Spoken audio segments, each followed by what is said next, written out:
Pinahabol na, pinalamang pa, nag-overtime na rin, gusto pang manalo. Laglag ang Atlanta Hawks versus dito sa Miami Heat, 123-114. Nayari ng kamukha ni Aura at ni Bronny. Nag-iisang team din ang Miami na hindi umabot ng 40 wins na pumasok ng playoffs. Tagtag ang mga doubter nitong si Tyler Hero, 30 points versus dito sa Atlanta Hawks. Mukhang ginanahan naman si Wiggins na meron 20 points, 8 rebounds at 8 assists. Sa bagay, wala kang contract extension kapag nagkataon. Kayod kalabaw naman si Trae Young, hindi na nga dumidepensa. 28 points at 12 rebounds kay Okongwu na future Gilas.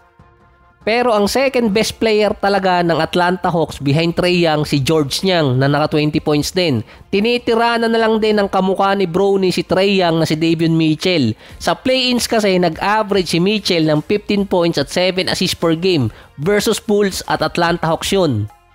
Wala nang hustle play yung Atlanta Hawks, si Davion Mitchell yung gumagawa naman dito sa Miami. Mukhang nakakita na naman ang i-develop si Coach Erik Spoelstra. Kailangan kasi nila ng pamalit kay Terry Rozier na hindi pasok sa kanilang rotation. Sa Miami, nag-a-average si Mitchell sa nakaraang regular season ng 10 points, 3 rebounds, 5 assists, 50 at 44%. Either kasama siya sa starting unit or kaya starting 5. Best 5 minutes din na nilaro ni Mitchell sa kanyang karir yung versus Atlanta Hawks. Mula 4th quarter hanggang overtime, pinag-take over siya ni Coach Erik Spoelstra. Kaya naka-move on na rin sila kay Terry Rozier. Siya ang isasabak ng Miami versus Cleveland kontra kay Donovan Mitchell. Defensive player naman kasi talaga si Davion Mitchell kahit nung nasa Sacramento pa. Merong pagkakataon na siya nagbabantay nun kay Steph. Halos parehas lang din ng build ng physical attribute si Donovan at si Davion. Ang nickname pa ni Davion Mitchell or yung kamukha ni Bronny, Off Night, kasi nagagawa niyang ma-off night yung player na binabantayan niya. Miami muna ako sa game 1, straight up. 10 piso, tama, 100 eh. Ang Atlanta Hawks naman, malabo pa sa sabaw ng puset ang future ngayon ni Trae Young kung ano ang mangyayari sa kanya sa off-season. Andun na kasi yung contract extension ni Trae Young at yung tax na kasabay nun. Isa pa, laging laglag ngayon ng Atlanta Hawks.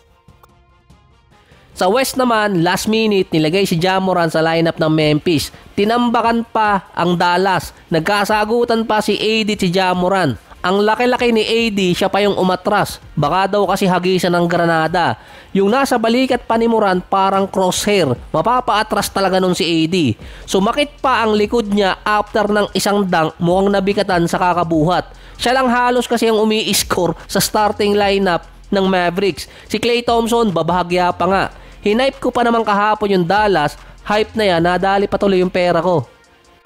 Umabot pa ng 25 points yung lamang ng Memphis na ibababa naman ng Dallas yun. Kaso nga, kahit merong injury si Ja Morant, sa kanya kasi nagsisimula yung offense ng Memphis. 5 players agad nila yung naka-double digit sa starting unit.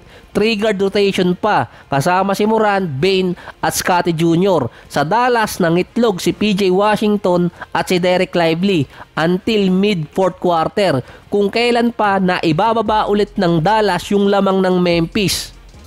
Ang ginawa pa ng mga fans ng Memphis, nag-uwian na, may ilang minuto pang natitira, baka kasi ma-traffic at masigawan pa ni Anthony Davis. Hindi rin yata na-inform si AD na wala silang balak mag-playoffs, nagpabuhat yung buong team kasama si Nico Harrison.